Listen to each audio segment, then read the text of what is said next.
In a game history lines up in the A-gap with Monday Night Football's two most prolific passers ever for a shot at the AFC's #1 seed. The Bengals honor their legendary S.W.A.T team, secondary that locked up enough quarterbacks to give them the top seed on the way to one of the greatest Super Bowls. Evolutionary safety David Fulcher, who picked off Bills' future Hall of Fame quarterback Jim Kelly in the end zone with 8 minutes left to secure the 1988 AFC title game and then exchanged helmets with him a few weeks later in the Pro Bowl, leads his unit against Buffalo again Monday night, 8:30 ESPN, Cincinnati's Channel 9 when they take the Paycor Stadium stage moments before kickoff as rulers of the jungle. His helmet is in my trophy case, Kelly says. Fulcher is hoping to exchange places with the current Bengals secondary as it eyes another seemingly Canton-bound Buffalo quarterback, Josh Allen, with a quarterback of their own worthy of a Boomer Esiason NFL MVP and Joe Burrow when a win can give them back-to-back AFC North titles for the first time ever. This reminds me of 88. Everybody is talking about our high-powered offense and I call this the no-name defense, says Fulcher of another 70s hit called the Miami Dolphins. The guys that are just out there coming to work every day and just coming up with plays.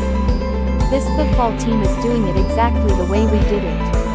The offense is scoring points and the defense is winning championships. Joining Fulcher and his fellow safety Solomon Wilcots is Eric Thomas, the Pro Bowl cornerback from that season. He had an interception in each playoff game at Riverfront Stadium. They'll be holding their number 24 jersey of their late teammate Lewis Phillips, the cornerback who came up with the name from the 1970s television series about a police department's special weapons and tactics unit.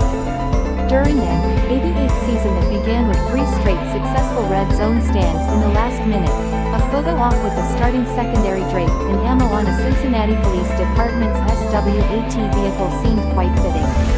They all had at least 1 interception in the 2 Riverfront playoff games. 3 against the Bills. Jim got a little greedy going for running back Ronnie Harmon across the middle, Fulcher says. When he threw it a little off, I was right behind him, caught it and I think I laid down.